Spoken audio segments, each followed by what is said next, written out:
Dear brothers and sisters in the Lord, प्रभु में प्रिय भाई और बहनों, today let us see something about Joel 2:21. आज के दिन हम योएल की पुस्तक दूसरे अध्याय और 21 वचन पर अध्ययन करेंगे। Fear not, O land, be glad and rejoice, for the Lord will do great things. हे देश, तू मत डर, तू मगन हो और आनंद कर, क्योंकि यहोवा ने बड़े बड़े काम किए हैं।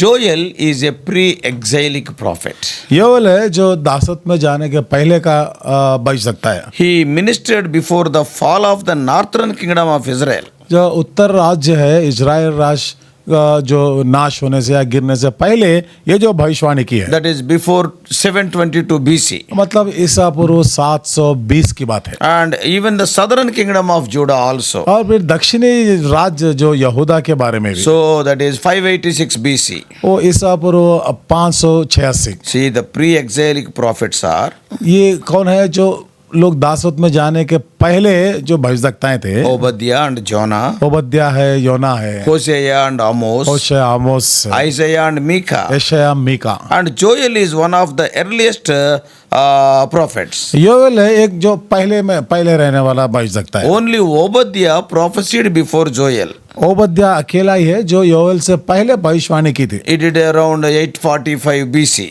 वो ईसा पूर्व 845 के आसपास में। So 835 BC was a time of turmoil. ईसा पूर्व 835 का समय जो था उनके लिए बहुत मुश्किल का समय था। And the transition in Judah was there. The problem is there. और फिर वहाँ पर यहूदा में एक समस्या भी आई थी, Because the end of the reign of the mother Athaliah, it was the time. क्योंकि वो जो समय था, वो जो अतल्या वो माता थी, अतल्या रानी, उसका राज्य चल रहा था। And the beginning of the reign of King Joash. और फिर योआश अपने राज्य की शुरुआत का समय था। See, suddenly her son Ahaziah died. अचानक से उसका बेटा जो आहज्या वो मर गया है। So immediately Athaliah, the wicked lady, seized power at the sudden death in the battle of her son Ahaziah. तुरंत ही अतल्या ने जो अपना बेटा आहज्या वो युद्ध में मर गया था और इसने वो अधिकार को ले लिया He अपने reigned हाथ। only 1 year, that is as we read in 2 Kings 11:1. दूसरे राजा 11 अध्याय के पहले वचन में जैसा लिखा है, केवल 1 साल तक ही वो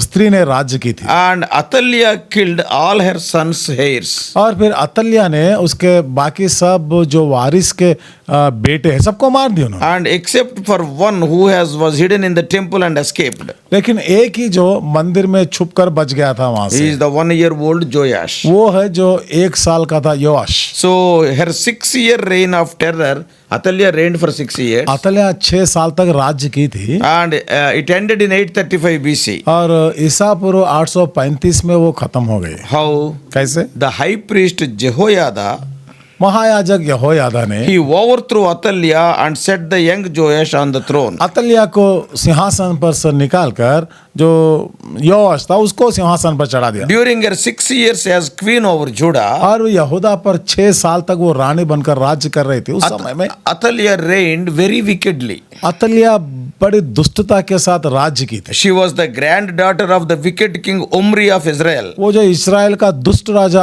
ओमरी था, उसकी पोती थी वो। And making her daughter or niece to Ahab she is very related to Ahab. और जो ये आहाब जो वो भी बहुत दुष्ट राजा था, उसके रिश्तेदार में थी। Yeah, Ahab is one of the worst kings in Israel, one of the wicked kings. अगर इस्राएल के राजाओं में से ये जो आहाब था बड़ा दुष्ट था, सबसे दुष्ट था वो। So Athaliah raised her son Ahaziah to reign in the wicked pattern of Ahab. अतल्या ने अपना बेटा आहज्या को जिस प्रकार से आहाब दुष्ट राज्य करता था उसके बराबर में उसको वो पालती थी। And even she brought Ahab's advisors to advise Ahaziah. और फिर जो आहाब को सलाह देने वाले थे, आहज्या के लिए भी उनका सलाह को वो लेती थी, उसकी सहायता को When Lee. Ahaziah was killed in the battle, जिस समय आहज्या ने युद्ध में मारा गया था, and Athaliah seized the power and she set her own sons to evil. अतल्या ने राज्य को अपने हाथ में ले ली और फिर अपने ही बेटों को उसने मार डाले। And even she desecrated the temple and it is a sacred things. और मंदिर को भी अपवित्र कर दी, वहाँ के पवित्र वस्तुओं को भी अपवित्र कर दी। So if we are accurate in our thinking, that Joel prophesied in 835 यदि BC. हम ठीक से सोचे तो योएल ने ईसा पूर्व 835 के आसपास में वो भविष्यवाणी की है। So then the judgment he described in his prophecy, और फिर उसकी भविष्यवाणी में जो परमेश्वर के न्याय के बारे में वो बात किया था, and it came toward the end of the 6-year reign of this ungodly queen Athaliah. और ये जो दुष्ट रानी अतल्या थी उसकी 6 साल की जो राज्य के आखिरी समय आ गया था। So at that time it was fulfilled. जब उस समय ये पूरा हुआ था, No wonder God brought a heavy hand on Judah. हाँ, तो फिर परमेश्वर ने यहूदा पर बहुत बोझ लगाया था। See, there are many reasons why the Bible is such a fascinating book to read. Bible क्यों पढ़ने के लिए इतना अच्छा पुस्तक है, इसके लिए बहुत कारण है। Yeah, see, very clear, unforgettable imageries are used in the Bible, Bible में साफ साफ हम भूल भी नहीं सकते ऐसी बातें लिखी है, especially in the Hebrew Bible, wishes that is the रूप Old से Testament. इब्रानियों की जो बाइबल, मतलब इस पुराने नियम में। So Joel is using the locusts as imagery, as a perfect example. Yol ने टिड्डियों को एक उदाहरण लेकर वहां पे बताता है। See, when I read and see pictures of recent news reports in countries like Africa, और कुछ दिन पहले जो अफ्रीका जैसे देश में कुछ घटनाओं के बारे में जब मैं पढ़ता हूँ, especially in Kenya, विशेष रूप से केन्या जगह it is experiencing its worst invasion of desert locusts in 70 years. 70 साल तक वहां पर ये जो टिड्डियों से बहुत परेशान थे वो लोग। And for 70 years such invasion was not there. और इससे पहले 70 साल तक जो ऐसी घटना नहीं हुई थी। So now I can understand why Joel used such a vivid locust imagery to warn Israel of impending danger. Yol ने क्यों इन टिड्डियों को उदाहरण लेकर इस्राएलियों पर जो आने वाली न्याय दंड है उसको बताता है। See, today book of Joel is almost the shortest books in the Bible. आज हम देखते हैं कि बाइबल में सबसे छोटी पुस्तक है जो योएल की पुस्तक। So taken from the second of its 3 chapters, अब उसके जो 3 अध्याय में से हम जो दूसरे अध्याय पे अध्ययन कर रहे हैं, and Joel speaks of the blessing that is possible for Israel if only they would repent. Joel ने जो परमेश्वर के आने वाली आशीर्वाद के, और यदि वो लोग पश्चाताप करेंगे तो परमेश्वर के आशीष को So पाएंगे। considering the blessings that come with repentance, जब हम पश्चाताप करेंगे तो परमेश्वर के आशीष आएंगे इन So, बातों को लेकर। one might think that people would eagerly, without hesitation, run to God, God's open invitation to penitence. Generally, we think like that. तो लोग सोच सकते हैं कि हम परमेश्वर के पास, परमेश्वर के निकट हम जा सकते हैं। And see, but in spite of that, unfortunately, people, including ancient Israel, they resist repentance with every ounce of their being. इतना होने पर भी जो पुराने काल के जो इस्राएली लोग हैं इनकार करते थे, परमेश्वर पर जाने से वो पीछे हटते थे। Now that will raise up a question: why they did like that? क्यों उन्होंने ऐसा किया है? Why the इसके बारे में people? एक प्रश्न आता है, Why the people are so reluctant to repent even when they know that blessing is waiting? क्यों लोग उनके लिए आशीष है इंतजार कर रहे, ये जानकर भी क्यों उन्होंने पश्चाताप नहीं किया? We all know. हम सब जानते हैं Repentance necessitates the recognition and admission of our guilt. पश्चाताप करना क्या है? जो हमने गलती किया है उसको मान लेना है, जो दोष हम पर आरोप किया गया हम उसको मानना We है। have to tell that we have done wrong. हमको ये बात बोलना है कि हमने गलती की And है। we are sorry for the hurt one caused to another.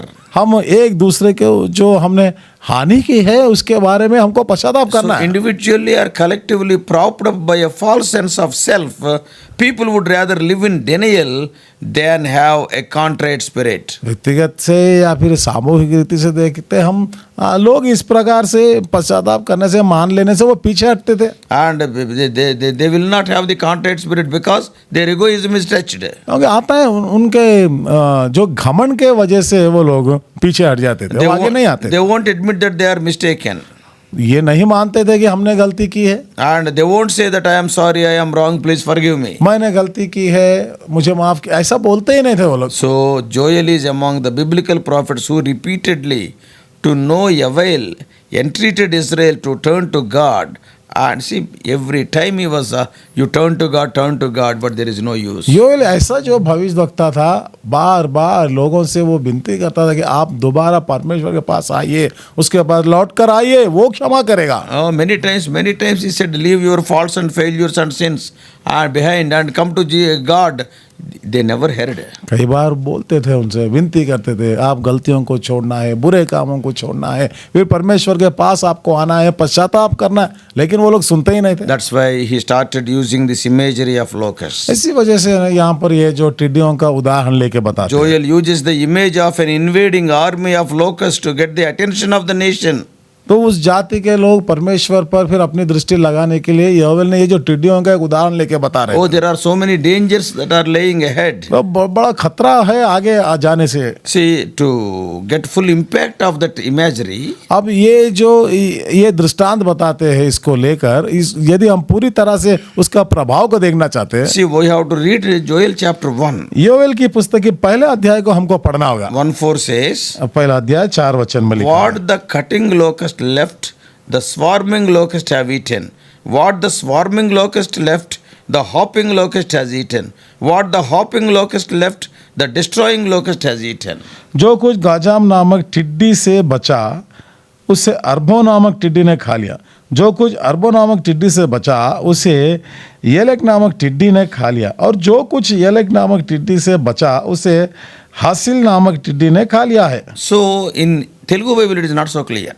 लेकिन तेलुगु बाइबल में इतना साफ नहीं लिखा है, But in Hindi Bible and English Bible it is written they are all tiddy and they are all locusts. और हिंदी में फिर इंग्लिश बाइबल में भी बिल्कुल ऐसे लिखा है, ये सबके सब टिड्डियां हैं। So, there are different kinds of locusts. तो ये अलग अलग प्रकार के टिड्डी है। So, the image is one that all is lost and there is no hope of तो restoration. ये दृश्य क्या दिखता है, या सबका सब कुछ नाश हो गया, कोई आशा नहीं बची है अभी The हमारे लिए। situation is so hopeless that even the animals are groaning and crying out to ये God. इतनी निराशजनक परिस्थिति है कि ताकि यहाँ तक के जानवरों भी बहुत दुख होने लगे। So in Joel 1 verse 18 and verse 20, Joel की पुस्तक 1 अध्याय 18, 19, 20 वचन में and लिखा this है, description of the day of the Lord is not what Israel expects or they are not willing to hear. ये जो यहोवा का दिन है इसके बारे में इस्राएल ने सुनना भी नहीं चाहते थे, वो तो कभी ऐसा होता अगर सोचा भी नहीं है। These Israelites founded by Abraham, to whom God promised blessing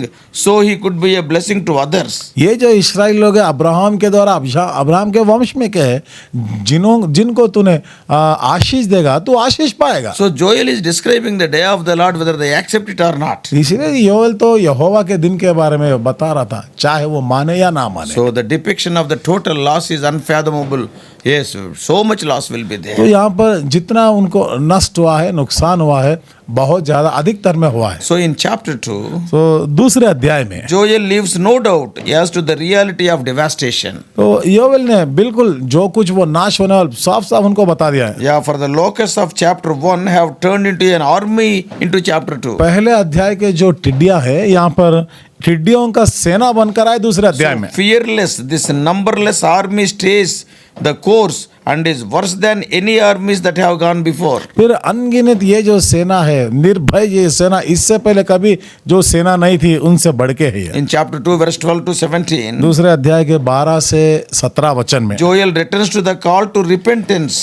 Joel ने दोबारा उनको ये बुलावा देता कि पश्चाताप करो। However, in this time the sense of hopelessness is replaced by a glimmer hope in God. लेकिन यहाँ पर परमेश्वर पर आशा रखने के बदले में बिल्कुल आशाहीन परिस्थिति थी उनकी। Yeah, so that is chapter 2 verse 13 he says, दूसरे अध्याय के 13 वचन में, don't think that you are hopeless in this situation. आप ऐसा मत सोचिए कि आप कोई आशाहीन है। Even if you repent, God will forgive you now. यदि इस समय भी यदि आप पश्चाताप करेंगे तो परमेश्वर आपको क्षमा That's करेगा। why in 2:13 in the second part he says, इसलिए 2 अध्याय 13 वचन के दूसरे भाग में बोल, God is gracious and merciful, slow to anger and abounding in steadfast love. क्योंकि वो अनुग्रहकारी, दयालु, विलंब से क्रोध करने वाला। So he is talking about God's good qualities. तो परमेश्वर के जो भले गुण है उसके बारे में बात करें। So if you repent तो यदि आप पश्चाताप करेंगे, and if you respond to the call to return, यदि आप वापस आने का जो बुलावा है या फिर आप उस बुलावे को मानेंगे, God will forgive you. परमेश्वर आपको क्षमा करेगा। Joel makes it plain that the change of heart and commitment to follow God are the requirements for them to reprieve. तो योएल ने यही बताता है कि आप फिर दोबारा वापस परमेश्वर आना चाहे तो आप मन से पश्चाताप करना है, जो गलतियां उसको मान लेना है। Yeah, with a cry of desperation that one more appeal could make a difference. इसीलिए कि आप यदि आप पुकारेंगे या पश्चाताप के लिए, ये जो परमेश्वर आपको मौका देता है। Chapter 2, verse 12 and 13. दूसरे अध्याय 12 और 13 वचन में, I am reading. और इस वचन को पढ़ रहा हूँ। Yet even now return to me with all your heart, with fasting, with weeping, with mourning, rend your hearts, not your clothing.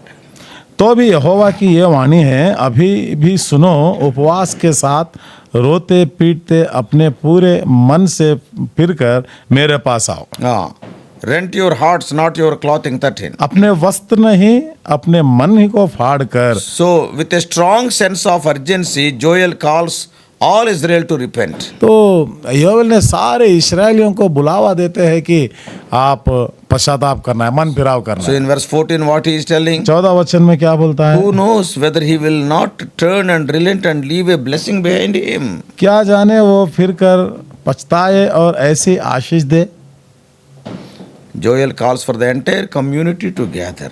योवेल ने सारे सामूहिक को बोलता है कि आप आइए वापस लौट कर। Oh, suckling infants, children and aged alike, all to fast, weep and plead for God's mercy. छोटे बच्चे, दूध पीने वाले बच्चे, सब के सब उपवास के साथ आप प्रार्थना में रहो। And this appeal to God is accompanied by the reminder to God that Israel is God's heritage. Oh Lord, we are your people. Just remind him. तो उनको ये याद दिलाता है कि हाँ प्रभु, हम तेरे वारिस लोग हैं, इसलिए आप पश्चाताप करो, याद कराता है। And then you repent.